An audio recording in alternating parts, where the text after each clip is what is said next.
Hello, my friend. I hope you are doing well. Today, I want to talk to you about shortcuts. This episode is for you if you are all about productivity and finding more peace in your law practice. And I looked up the word shortcut, and here's the definition: an accelerated way of doing or achieving something. Shortcuts are an optimization that should result in using less time and energy resources than another way of doing something.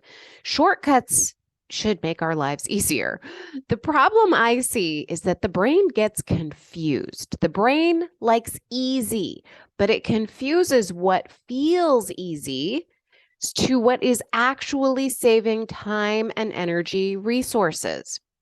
So when I first moved to the neighborhood that I currently live in, I did not know all the industrial back roads that I could take to get to the main streets. And I was being driven around by a friend one day, and he knew the area really well.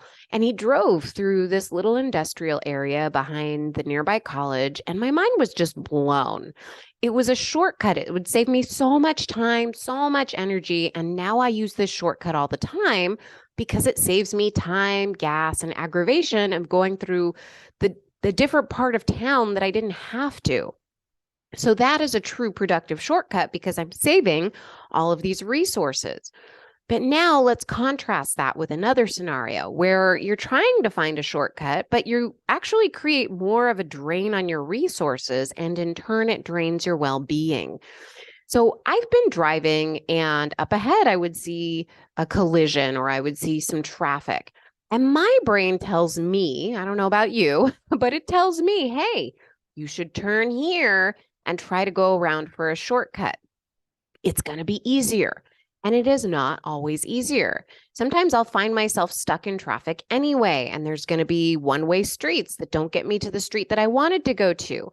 So the shortcut that I thought was going to, save me all of this time and energy actually took me longer than it would have taken me to just sit there and wait in the traffic to get to the other side of it. It also created a lot of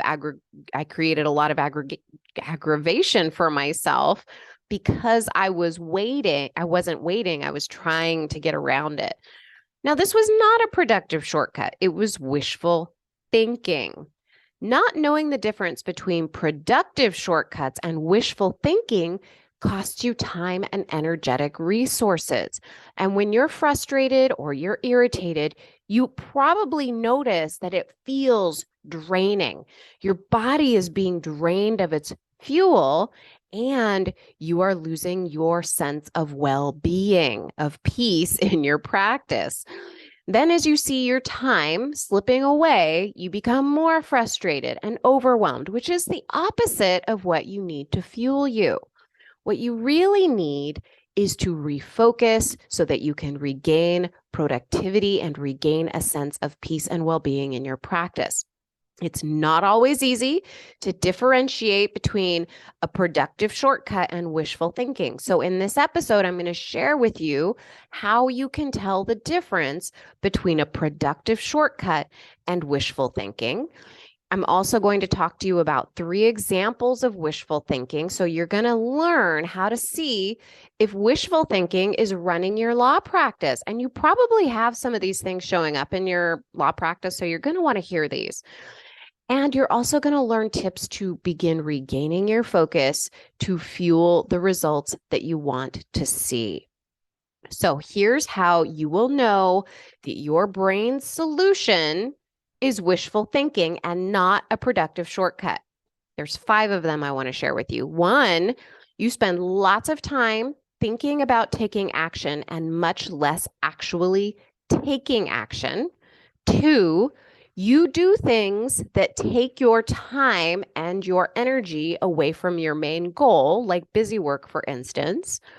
3, you're spending energy in frustration, aggravation, and resentment. 4, you find yourself procrastinating. And 5, you feel unfocused or overwhelmed. You will know that you are not taking a productive shortcut if you are feeling these things or noticing these things show up in your practice. And I'm talking about these specific things in relation to your law practice, but I am betting that they are showing up in other areas of your life too, because the way that we make decisions determines the results that we get in our life. Our brain gets used to filtering decisions in one particular way, and then we funnel all of our decisions through that same filter. In order to get different results, we need to change how we make decisions. We've got to make different decisions. So what I work on with my clients is getting their goals crystal clear and then learning how they filter all of their decisions. Because every single decision they make is either going to get them closer to their goal or move them away from their goal. And if they have practiced a lifetime of making decisions that are moving them away from their goal, they need to start seeing those, getting awareness around those types of decision-making processes and change those decisions. So for example, one of the filters or the beliefs that my clients might come to me with is I should be working harder. So every decision that they make goes through that filter. It's like wearing a pair of glasses that have a purple filter on them. So the I should be working harder filter is a purple filter. So they just go through their day seeing everything in terms of I should be working harder. And their brain thinks that the shortcut is to work harder, because if they worked harder, then there wouldn't be so much work. And if they worked harder, they think that they wouldn't feel so overwhelmed. So as a result, they try to squeeze more work hours into the week, or they jam pack their calendar without any breaks, or they don't put any time for themselves on the calendar, or they skip the gym to work more, or they don't even use the calendar and they just like work all day long, but they're not actually seeing whether or not they're being truly productive. So this example that I'm giving you is an example of wishful thinking. This used to be my go-to shortcut, so I get it. The problem is the work keeps coming in and you will not feel any less overwhelmed.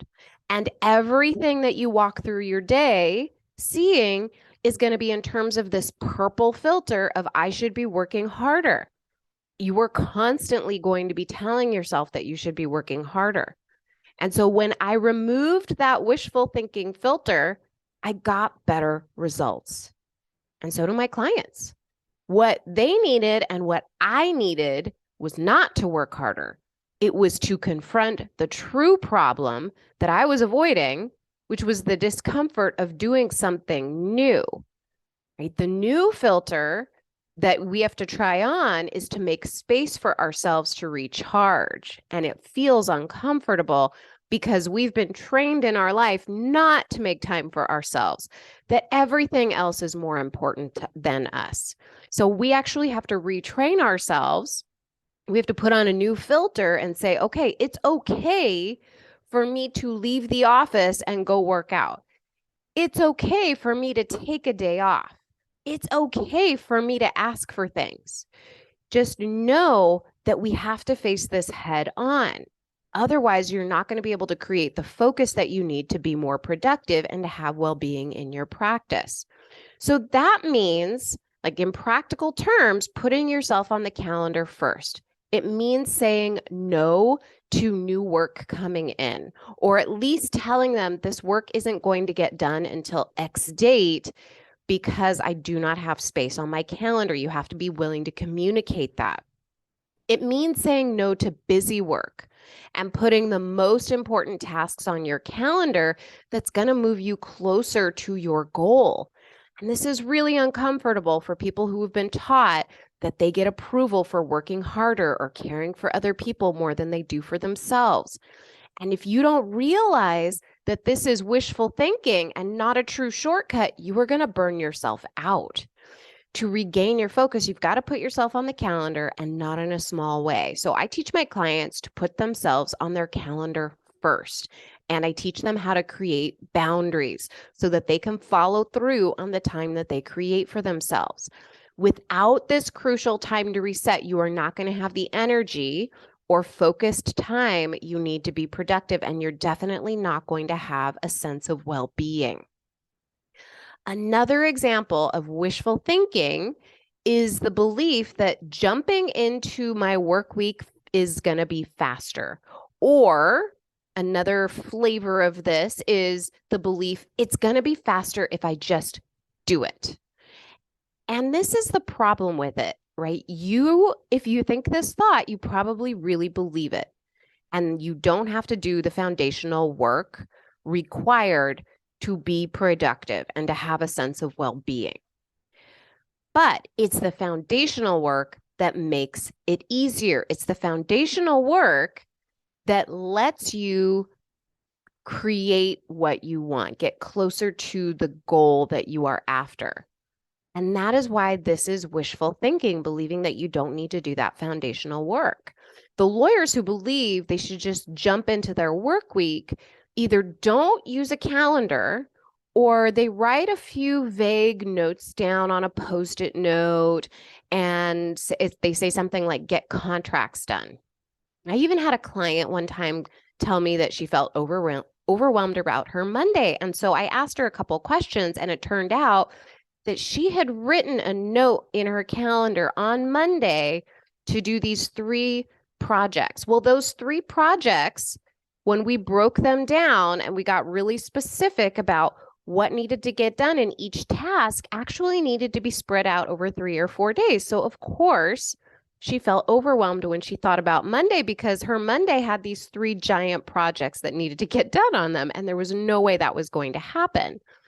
When we fall for this wishful thinking that our brain will propose to us, we have to listen for it. We have to be aware because our brain is going to offer up these thoughts, and we have to be prepared to say, whoa, no, that is not true. We need to really get specific here. If we fall for this wishful thinking, we're going to feel overwhelmed, unfocused, and frustrated. And that is going to lead us to stare at our desk, scroll through social media, maybe grab a snack instead of working, maybe grab some work that seems easy but isn't really on deadline and work on that because it feels like we're doing something, but it's just busy work. And then we feel unfocused. We waste a ton of our time and our energy, and it just doesn't work. We just self-perpetuate this. So when it comes to time management, I have a very clear system I walk my clients through that helps them reduce overwhelm and feels focused. And 99% of the time they tell me they feel overwhelmed, it's because they haven't written out their calendar the way that we've talked about. And it's not because that there's anything wrong with them. It's just because their brain is in the habit of filtering decisions, believing that not calendaring is a productive shortcut when really it's wishful thinking. They have a set of glasses on and they're seeing through the filter of the colored lens that's in their glasses, and they're seeing everything in their day through this yellow lens of it's just going to be faster if I just go. And so every time they even think about the calendar, their brain automatically sees through this yellow filter and says, oh, you don't need to do that. You just need to go. And so what they're getting in the practice of doing is taking off those glasses and starting to say, oh, wait a minute, that's just a thought my brain has. It's not actually truth. Those lenses can be popped out. What I know is the truth, that when I'm specific about what I write down on my calendar, when I'm vigilant about writing things down on my calendar and really thinking through how long a task is truly going to take, then I'm less overwhelmed because I see on the calendar exactly what needs to get done. So what we do is we work on showing their brain over and over that their old habit of thinking is not helpful, and they learn to see the tricks that their brain plays on them to get them to stay in the old habit of staying with that old filter. So they regain their focus when they have a plan that has specificity and they're thoughtful about the true time that they want to spend on projects daily. So if you want to regain your focus, plan your week with specificity, even when your brain tells you that you don't have to. And you can get the step-by-step process I teach my clients at dinacataldo.com/busy lawyer. Now, keep in mind that download that I just sent you to, that is just one of a four-part or part of one section of a four-part system that I teach my clients. But it's a really great place for you to see what a structured system looks like to help you regain your focus and peace of mind. All right, so the third example of wishful thinking that I want to share with you is the thought, I should be able to figure it out on my own, or it might also show up as believing the thought, I should push through it. Okay, so imagine again, you're putting on this pair of glasses and you're walking through your life, seeing everything through these blue lenses of, I should be able to figure it out on my own. So everything that you see, whether you're looking at a stack on your desk or you're handling a phone call or you're thinking about, whether or not you should staff a case with another attorney, your brain's like, I should be able to figure it out on my own. So this was a really big one for me. And if you've been listening to this podcast, you might know that I used to hate to ask for help. And if I believed I could figure things out on my own, I would. And I believed it about everything. It was showing up in every area of my life. If I had something that needed an extension, I would not ask for help. I would not ask for the extension. I would just push through. It didn't matter how hard I made it for myself, how late I stayed at the office, how early I would wake up, how many weekends I would stay. And then I would couple this with the belief that I should be working harder. And so my brain doubly believed this was true. Thinking I should be working harder just supported these two beliefs that I should be figuring it out on my own and that I should just push through the exhaustion. So this was absolutely ridiculous reasoning. I know, but that's the brain for you. It's not always logical and it sees through these filters and we have to be able to see them. It took me a long time to see the filter so I could take them out of the glasses. So if you can relate to this, listen up.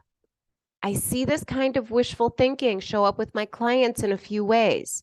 Number one, when an emergency happens and there are deadlines, you tell yourself that you shouldn't ask for an extension, and then you kill yourself to meet the deadlines. 2, they don't delegate. 3, they don't hire help. And this includes hiring a coach. I've had lawyers tell me that they were going to try to figure things out on their own. If you know someone can help you save time and energy and aggravation, figuring out how to manage your time and your mindset around your work to make it easier, there's no reason not to. Your brain might tell you that it's reasonable. Your brain might say it's to save money. But really, it's because your mindset is stuck in believing that doing it your own way or doing it on your own is a shortcut, when really this is wishful thinking. I'll tell you how I know. I did the exact same thing, and I waited and I waited, and I wasted so much time and resources waiting to ask for help. And here are the problems that show up when you don't try to ask for help. Exhaustion, creating a backlog of cases, constantly feeling worry and overwhelm, not making time for yourself because you don't think you have time to make for yourself, right? You just do not even tell yourself it's possible to make that time. Not making time for yourself leads to stress-related health problems, including weight gain and high blood pressure. You feel unfocused and you feel guilty because you're not spending more quality time with your family. So to clean all of this up and regain your focus and your power over the situation, you must ask for what you need. It might be a continuance, it might be for some help, but asking for what you need is going to help you take back some of the energy that you're giving away by avoiding asking for what you really need. This is going to feel uncomfortable. At least it did for me. But when I started asking for help, my life became a lot easier. I had a lot more peace in my practice. I used to think that people would think less of me if I asked for help, but I have never seen that to be the case. So don't let your brain prevent you from getting the help that you need. All right, so let's do a quick recap here. A productive shortcut is meant to save you time and energy. And you will know that your brain's solution is wishful thinking and not a productive shortcut if you, one, spend lots of time thinking about taking action and much less time actually taking action. Two, you do things that take your time and your energy away from your main goal. Three, you're spending energy in frustration, aggravation, and resentment. Four, you find yourself procrastinating. Five, you feel unfocused or overwhelmed. If you're noticing any of these symptoms of wishful thinking, book a strategy session with me. You don't have to waste time and energy feeling stuck. You can take control of your practice. All you need to do is decide that you're tired of trying to figure it out on your own and that you want to create more focus and work-life harmony for yourself. You can book a strategy session with me at dinacataldo.com/strategy session.